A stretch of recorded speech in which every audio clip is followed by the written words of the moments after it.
All right, you ready? I got 7 on my clock. I'm ready to go. All right, I'm going to move this over a little bit so I'm not watching myself on that screen. Hey guys, welcome back. My name is Joe Ellis. I'm a commercial wedding and portrait photographer in Dallas, Texas. And tonight I'm coming to you live for the first time. So I'm really glad if you're here. Thank you for tuning in. And please ask questions. We're trying to monitor as best we can. And we'd love to get some live questions answered on the air. If you guys are catching this in the rewind, please enjoy and hit me up in the comments. I'd be happy to talk to you guys there. So this first live stream and a series of these coming up throughout the next year are in partnership with Olympus. So I guess in that way, I'm a representative of Olympus tonight, and I want to disclose that.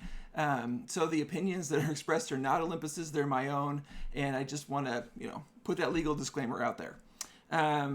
That being said, they've been totally open-ended about this. They haven't had any input on what I'm about to say, and everything I'm going to tell you guys tonight is my own experience and my own opinions.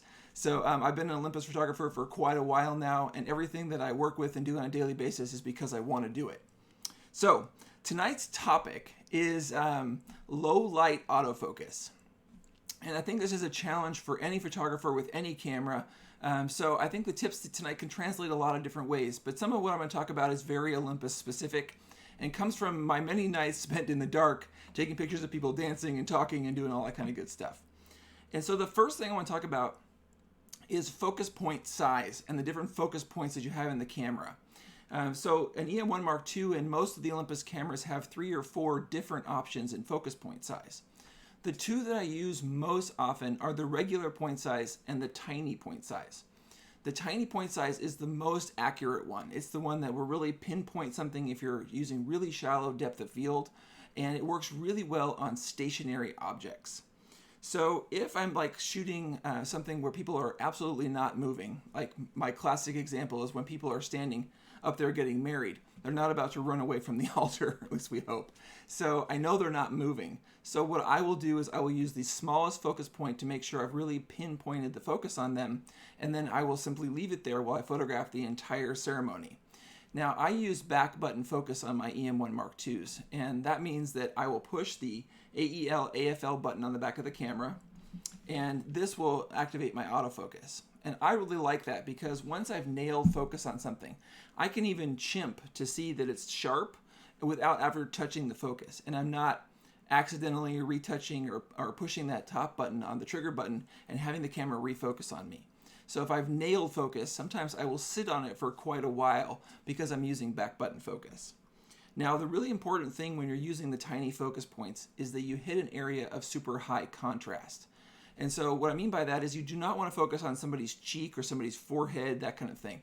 Those tiny focus points are there because you really want to hit an area like a hairline where you have a lot of contrast, or where a shirt, like a white shirt and a jacket meet. That could be a great area of contrast. Just by making that little tweak, just by picking an area inside that box that's super high contrast, your hit ratio will go way, way up. Okay, so that's my first tip. Small AF targets and hit an area of high contrast. But this is only for non-moving subjects. I mean, they can't even be moving a little bit. But that will give you the most hyper-accurate focus that we can. Now, for generalized work, I tend to use the regular size focus points. And just remember that the bigger the focus point gets, the more boxes that you're using in the camera, the more things you're giving the AF system to lock onto. So the really important thing there is that if something that's too close to you is covered by one of those AF points, like the 5 boxes, and if you'll switch to this close-up camera, let's just look at those real quick. So one way to get to these in all Olympus cameras is just to go to the super control panel. And Steph, tell me if you can see this.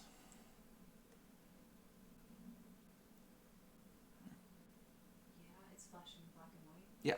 Can you see the little focus points? So you see these little tiny boxes, and if you roll the front dial on the camera, you can scroll through the various settings.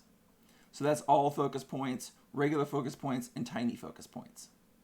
Hopefully you guys can see that. I'll just kind of roll through them one more time.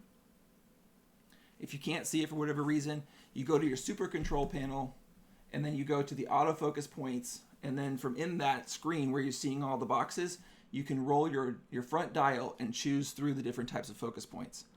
Now, If you're using like all the focus points, for example, anything that's closest to the camera will generally be the thing that the autofocus system jumps and focuses on.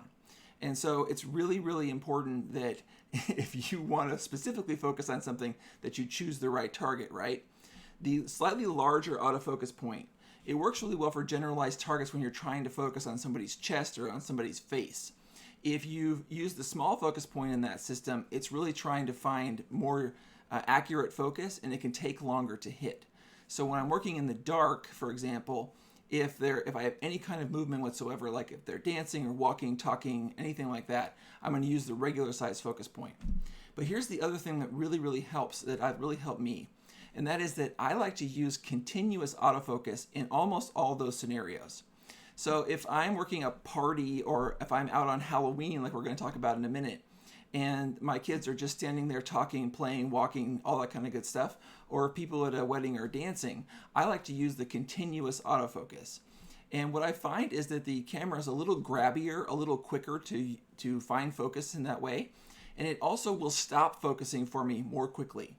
One of the frustrations that people can have with regular SAF if they're in the dark is that if the camera goes into the sequence of trying to find focus and it can't find a focus point, you've picked something that's not in a high enough contrast or something like that, it'll go through this range of racking focus, and it will take a long time for it to decide to stop trying to find focus.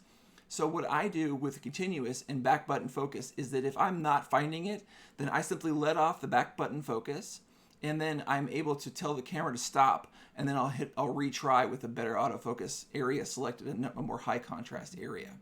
So if you are having trouble focusing in the dark, and these are especially true of scenarios when you're using the autofocus assist light of the camera or of your flash, try using continuous autofocus and back button focusing your camera.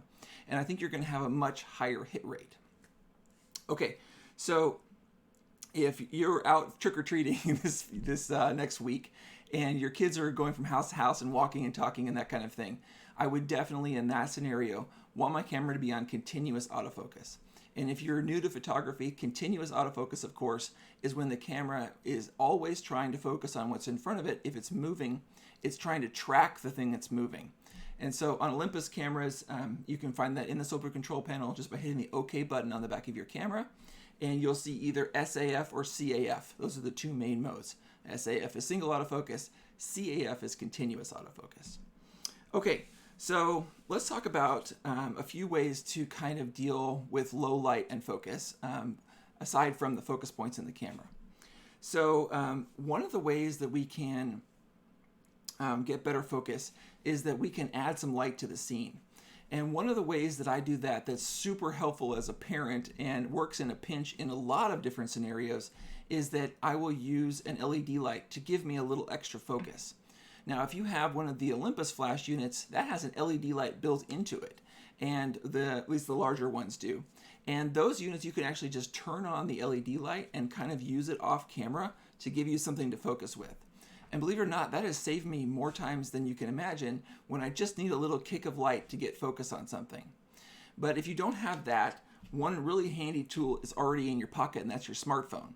If you can just turn on the flashlight of your smartphone, you can actually use that light to make photos and also help you focus. And believe me, once you get just a little bit of flashlight out there for the camera to use in a super dark scenario, it just makes all the difference in the world in its ability to grab focus. So even if I have a flash on camera, I may be holding my cell phone and using that as an autofocus assist light. It works all the time. And just as an aside, if you are two parents out there with your kids, oftentimes we will use our cell phone to take a photo, and then we will use our other cell phone to be the, whoops, there goes Siri. So we're using two cell phones. So we're using one as a light with the flashlight turned on, and then one to take photos. But whether you're doing it that way or you're using a real camera and using that as an autofocus assist light, that can be a real help. Okay, so let's talk about when you're out there and let's say you do have a flash on your camera and you're working at night and you're trying to kind of balance some flash with the ambient light. Let's talk about the scenario that you'd go through to kind of get a great exposure in that case. So the first thing whenever you're about to take a flash exposure, and I'm going to base this on a Halloween scenario, and I'm going to base it on using this kind of picture. So what I'm hoping to do in this scenario is I'm hoping to balance the lights of the house and the decorations with the light on my son. So I want a balanced picture. I don't want a dark background and that kind of thing. And that's kind of the typical thing that I see from a lot of people when they're out there using flash for the first time. And so here is the sort of sequence of events that I would go through to kind of get a great flash exposure. So the first thing is that I would turn the camera on and I would find an exposure for the background of my picture.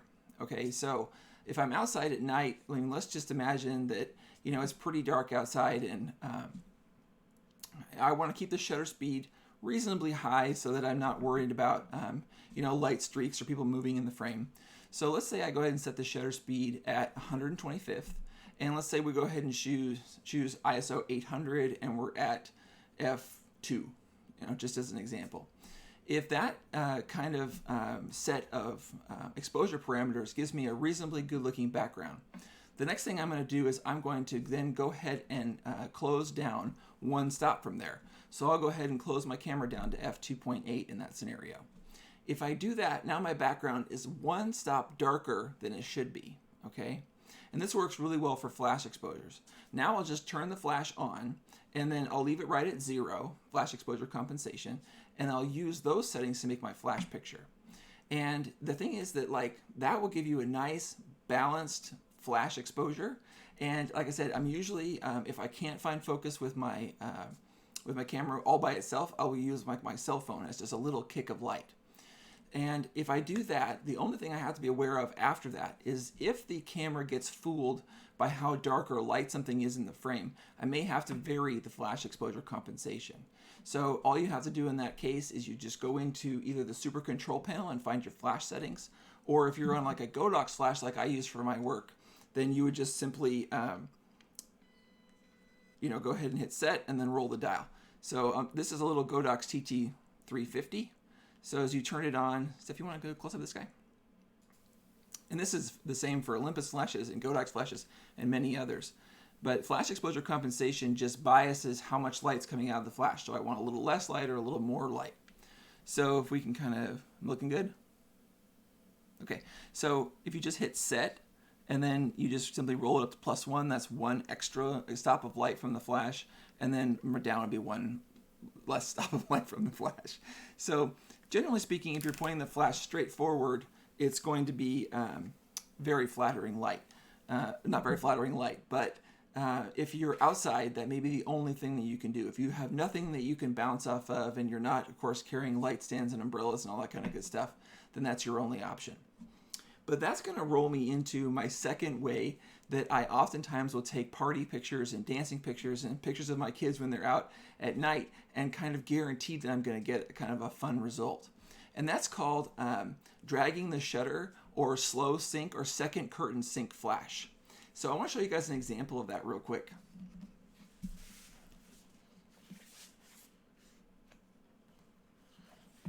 Okay, so this guy right here is a picture of my daughter. And what I've done here is actually taken a 2-second exposure with flash. And so the really cool thing about dragging the shutter is that you can close down the aperture on your lens in this case, use a super long shutter speed, and still have a very sharp, brightly lit photo. And you, at the same time, you get these kind of fun, streaks and drags and light leaks and kind of fun stuff in the background, streaks of light. So the background winds up not being very sharp, but your subject will be very sharp. So if I'm doing dancing photos at a wedding, for example, or that kind of thing, this is a really great technique because not only does it add a lot of ambiance to the background of the picture, but it almost lets me I'm scot-free in terms of having to focus the camera. Because typically speaking, I'm using like a wide angle lens in this technique. So let's say I'm at 7 millimeters. What I'm going to do in that case is I'm going to go ahead and lower my ISO from a typical 8 to 1600 down to 4 or 200. Then I'm going to take the aperture and I'm going to close it down to 5.6 or f8. And then the last step is that I'm going to go ahead and roll the shutter speed down to some insanely low speed. And so that's usually like between 1 second and 3 seconds, okay? Now, what happens is that as soon as you trip the shutter, the camera starts collecting light, but the flash does not go off at the beginning of the 3 seconds. What happens then is that you get all this sort of movement because I'm shaking the camera, I'm moving around, that kind of thing. And all that time, light is collecting on the sensor.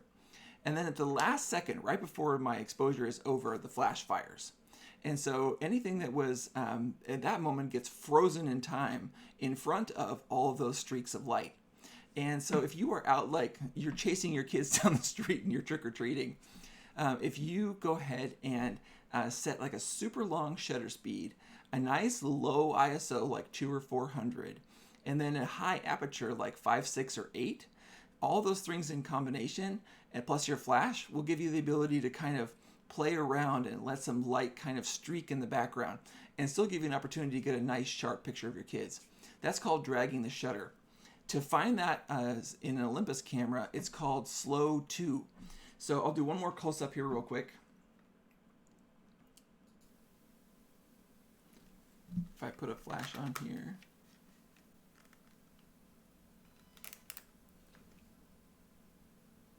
And oops, I'll not see it all the way.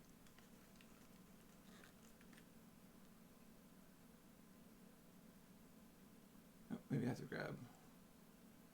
Hold on. 2 shakes, everybody.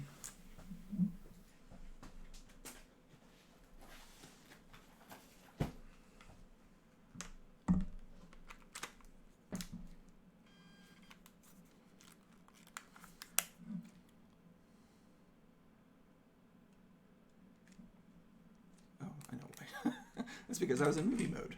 All right. So here we are in regular flash mode.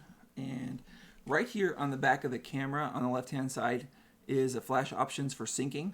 And slow 2 is the one I'm using. And I actually leave it in that mode all the time. So again, that's what that does, is that will fire the flash at the end of an exposure. So one more time, just to recap that technique. What you need to do is find an exposure for the background at about 1 or 2 seconds. So you need to go ahead and pick a middling ISO like 2 or 400, pick a middle aperture like 5, 6, or 8, and then roll the shutter down until the camera's telling you it has a good exposure. And typically speaking, that's between like 1 and 3 seconds. Now you've kind of created all the camera settings that you need, and you can just use the flash to fire at the last second in slow 2.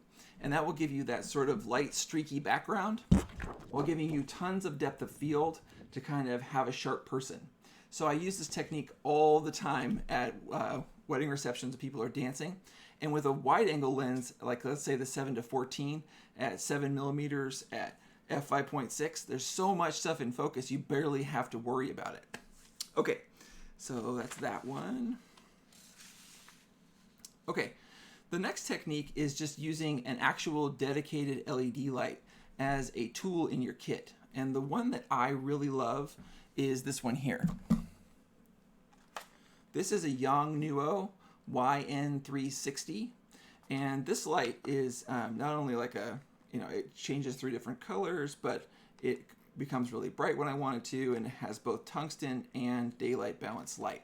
So this is a really great tool. And the reason it's shaped like this, in my mind, has this sort of long panel here like a lightsaber, is that if you use it, let's say this way above somebody, you're getting some really nice wrap around them, sort of like a softbox.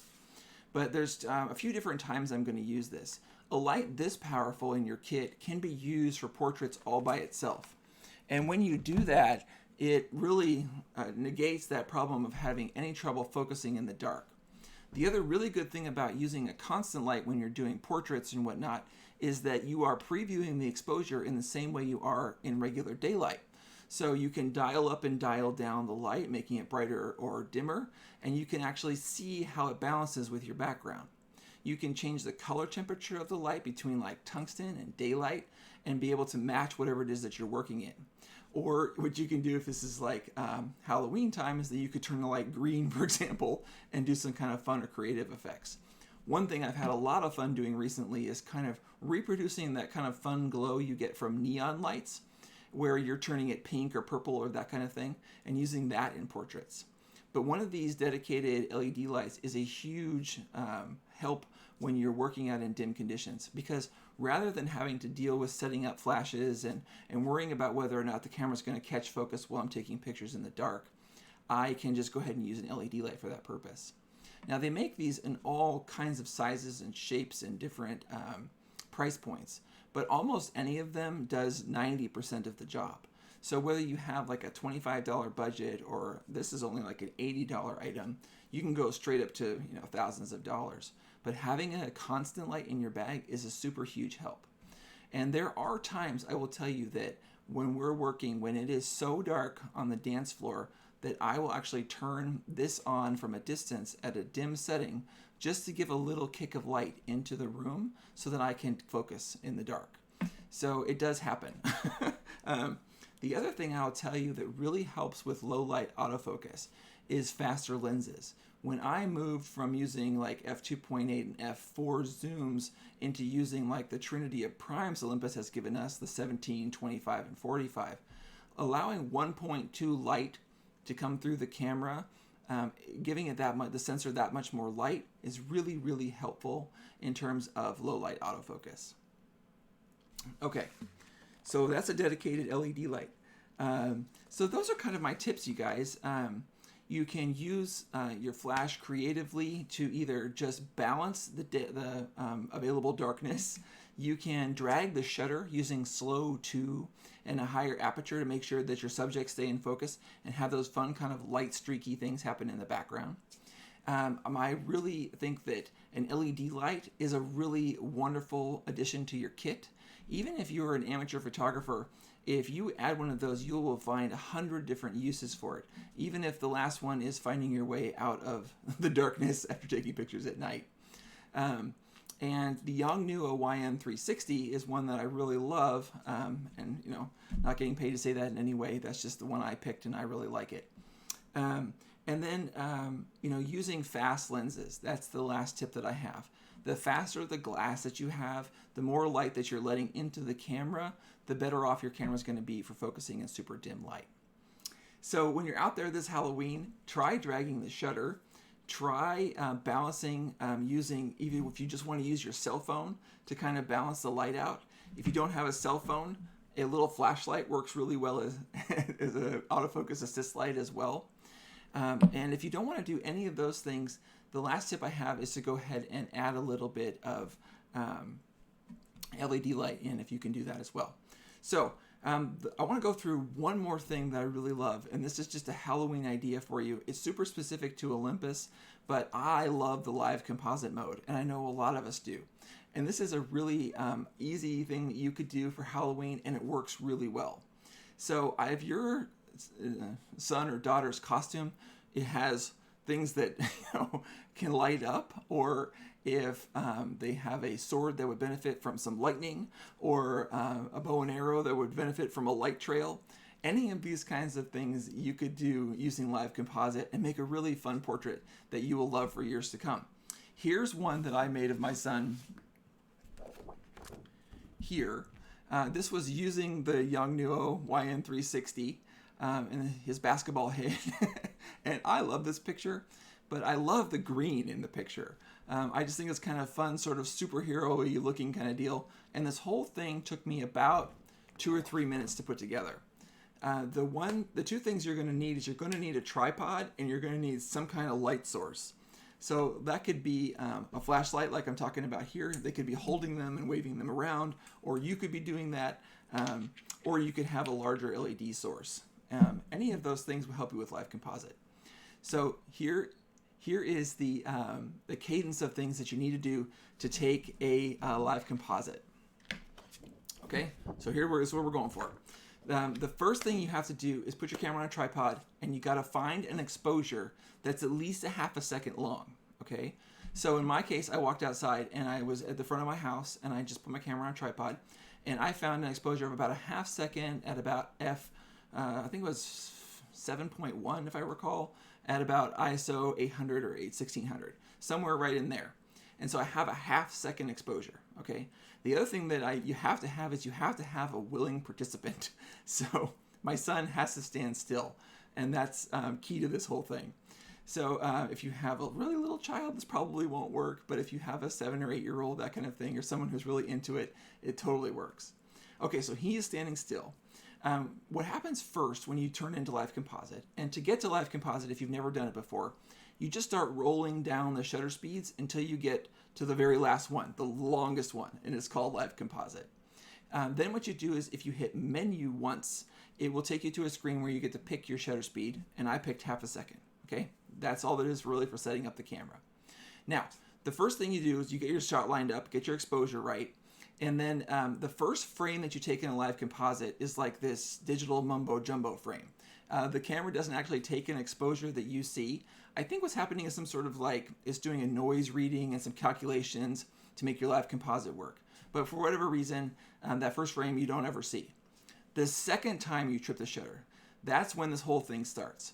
So if we have a half-second exposure in live composite, the first half a second is the base exposure, okay? So that's the one that's going to kind of set the standard amount of light that's in the frame. So you want that to be like a reasonably well-lit background of some kind, or you can make it dark. It's up to you. In my case, I wanted to still see some house behind him and not have it feel like he's just totally blacked out. So I picked a half second, took that first exposure. Now, he stands still. What's really cool from here is that after that half-second exposure, anything that was exposed first isn't going to get any brighter, okay? So the house is not going to get brighter. The lamp in the background isn't going to get brighter. Nothing in the frame is going to get brighter that doesn't come into the frame after the first exposure. So I set that first one. Then I can take all the time I really want, and I actually walk into the frame, and as long as I stay moving, I'm not really going to be recorded. I sort of crouched behind him, and then I waved the wand around him. And then I walked out and I actually flashed the green light on his face for a couple of seconds. Then I closed the shutter. So the whole thing took about 10 seconds to make, and the whole thing was captured in camera. And so I love live composites for portraits. The only thing that with your kids that you got to remember is you need them to kind of stay still. And then, whatever light source you have works great. Like I said, it could be flashlights, could be LED lights, could be anything in your home that emits any kind of light could work that's battery powered. And so you can experiment with all different kinds of streaks and backgrounds and ideas. But again, the whole thing is just based on this sort of cadence of events. You set the camera on a tripod, you find a base exposure of at least a half a second. You take the first frame, nothing happens. Take the second frame, that's your base exposure, okay? And so from there, it starts taking exposures one after the other right after that. And in all of the subsequent frames, everything after frame 1, it's only going to add light to the frame if it's introduced after the first one. So that's your time to go in and do any kind of streaking or moving or dragging lights through the frame. And you can do something that's really spooky and fun for Halloween. So that's what I've got tonight. I would love to have any questions from you guys. I'm going to look here at what's going on and hit me up, guys. We can talk about Halloween. We can talk about anything Olympus related or photography or wedding related. Thank you guys so much for watching. I really, really appreciate it. And let's see what you guys have to say. All right. Is there a spider in my left ear? That's awesome. All right.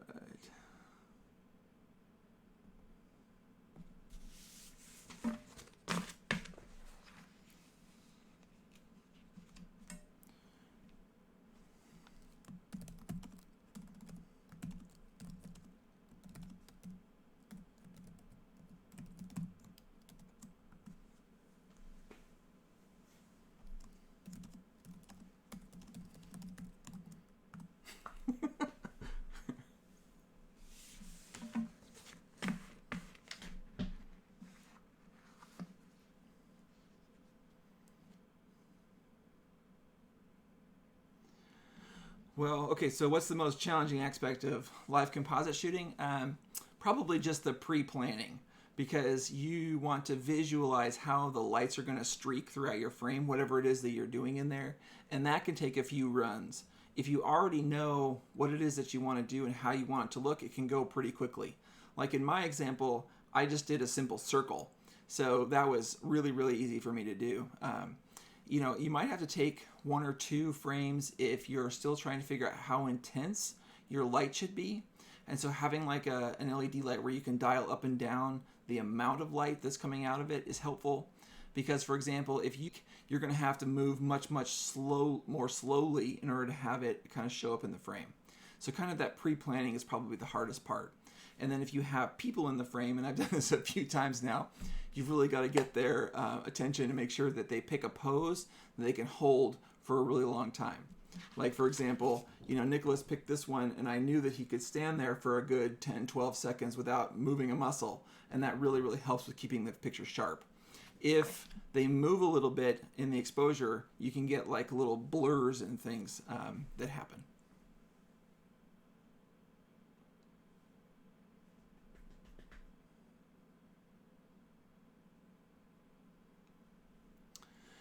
Yes, for live composite, you can. The question is, do you have to, how do you end it? Yeah. I don't think there is a time limit, like an upper limit. It's something insane. Probably like an hour. You have to look it up in the manual. I've never hit it. Anything in the, 10, 12 minutes is totally possible. So whenever you are finished, making your light streaks or doing whatever it is with the live composite portion, you just hit the shutter. That turns it off and you're good to go. So typically speaking, I just walk back around the camera when I'm done and I just hit the shutter and it's over. But I think the longest one I've done is maybe 2 or 3 minutes, but I know others have done it for 10 or 12 or 15 minutes. I think I'm even aware of some guys who've done it for up to half an hour. So I know it can last for a really long time. You definitely don't have to be in a hurry.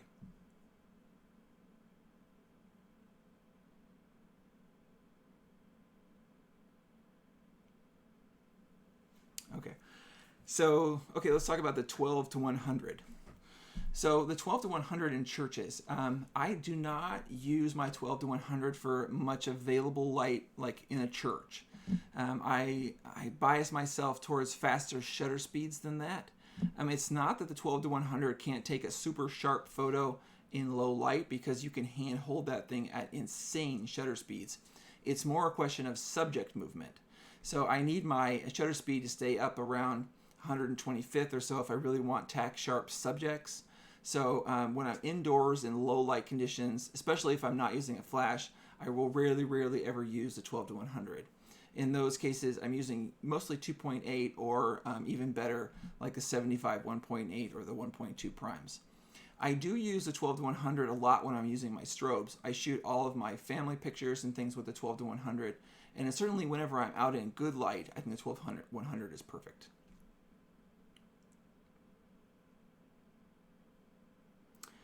I have not noticed. The question is, do you have a larger file size on live composite versus a regular shot? I haven't really noticed, to be honest with you. I have to go check. It's really never anything that slowed my computer down.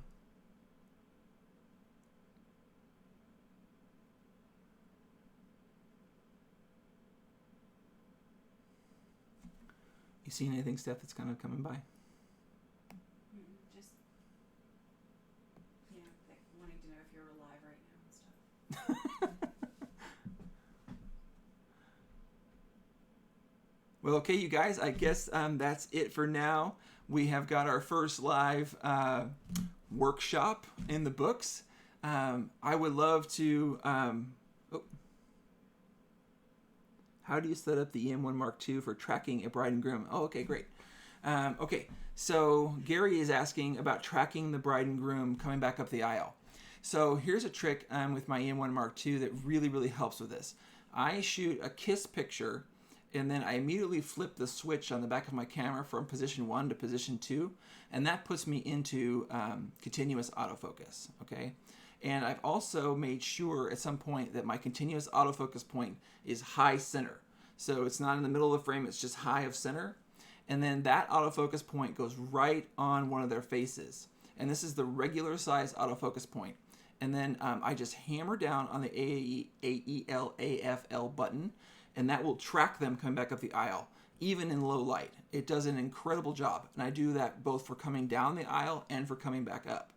So it's really important to me to be able to switch between the two of them insanely fast. So the kiss picture is generally smallest autofocus point, single autofocus, because I've already kind of picked a tack sharp subject there. And then as soon as they turn to walk back out, then I flip that switch from 1 to 2. It immediately kicks my camera into continuous autofocus, and I will put that box right on their face, the regular size box, not the tiny one, and then I will allow that to track as they walk back up the aisle. And on average, I'm getting about 90-95% in focus. So that's kind of how I handle that. Thank you, Rick. You guys are awesome. Thank you so much for watching.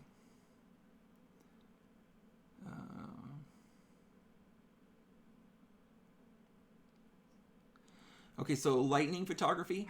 I know some guys that do use live composite for lightning photography. I think that can work really well. You would just find an exposure that's at least a half a second long for the landscape that you're looking at, and then you would go ahead and fire that off, get that initial frame, and then you could sit there and wait on it for it to come down, and then as soon as it cracks, you see the lightning, you can just turn it off. If you want 5 or 6 lightning strikes in your frame, leave it open for 5 or 6 lightning strikes, and then turn it off. The other thing that you can do that can be a little bit quicker is you can use the live time function instead of live composite. And that's where you can actually, if you're going to set an exposure of, let's say, 8 or 10 seconds instead, then you can have the camera show you the exposure on the back as it's building. And the nice thing about using live time is that instead of having that frame each time as you start a new live composite have to, like let's say you pick a 5-second exposure. In order to do a live composite, you have to take a 5-second frame between each real frame that it's doing that digital mumbo jumbo behind the scenes. And then after that initial 5-second frame, then you start the live composite. So if I'm shooting fireworks, for example, that can really slow me down because I want to take like 5 or 6 of them, and I don't want to have to wait for that reference frame that happens at the beginning of the live composite every single time. So if I already know that, let's say F8 at 5 or 6 seconds works, then if I use live time and I'm finishing, I can just shoot another frame, shoot another frame, shoot another frame. So either way can work really well. I know a lot of guys have a lot of success with live composite and lightning.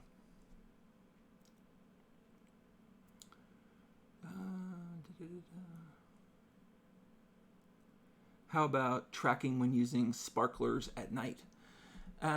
Okay, so if I'm shooting an exit with sparklers, I am probably going to have a little LED light somewhere in my hand. And I'm usually sort of one hand here, flash on camera, and I'm using that little LED light to give me a little kick on them. If you have a lot of sparklers, like some weddings, it's totally unnecessary because those sparklers are putting off so much light, you can shoot that thing available light. Just have a fast prime on your camera. You can probably manage a 250th, if not a 500th of a second there. But if it's like other weddings where you have a few sparklers and it's pretty dim as they're running out, that little LED light really allows the camera to catch, and then I will just fire with the flash. But I find that that's a lot more accurate and I get a lot more hits doing that than just allowing the the camera's light to give me that little amber LED light to focus with. So just a little LED light, nothing that's going to distract everybody. Like I don't want it to be super bright, just enough to kind of give it a little kick.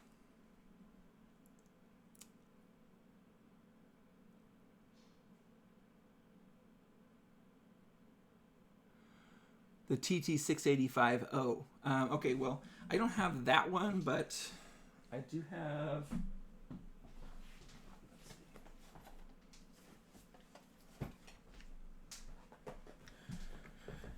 Here's a V860.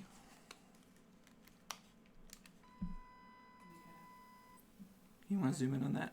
Yeah, you're too high up. Oh, here? Yeah. Okay. So I don't have the 685. I hate all these names. But I believe it's the same button layout. And to get into slave or master mode, you hit this far right button. So it cycles here into, these are all the groups, so now it's in master, and then if you hit it again, it says slave right there in the middle of the screen. And that's all you have to do. So when I'm setting up reception lights, my ones on camera here, that's It's hard to see. It's the far right button with the little like Z icon that has the little arrows. Press it once, it'll go into master mode, and that's when you'll see MABC on the screen. And then if you hit it again, in the middle of the screen, it'll say Channel 1 Slave Group A, and that means that it's a slave.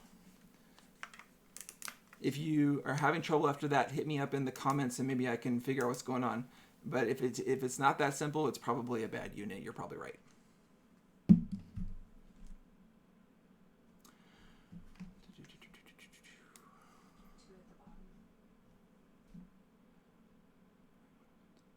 Okay, so the question is, I have the 12 to 40 Pro and the 40 to 150. Should I consider getting a prime for better night shooting? Well, like I said, here's my experience. The more light that you can get into the sensor, the more accurate the low light focusing is.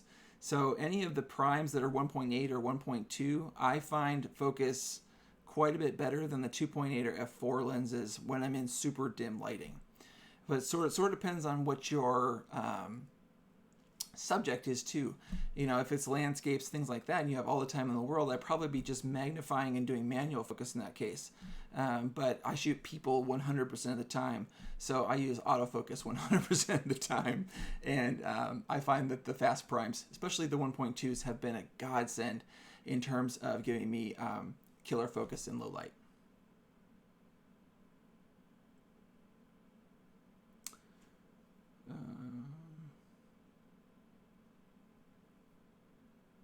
Is that it?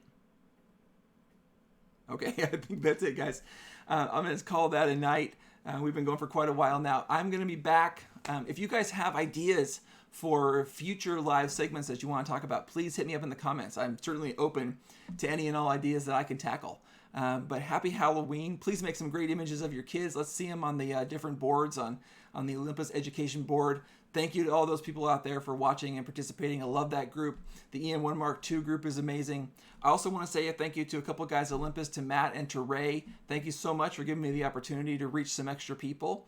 And guys, this is like an 8-part series, so I'm coming back to you live again really soon. So I'll see you guys in the comments. Thank you so much, and good night.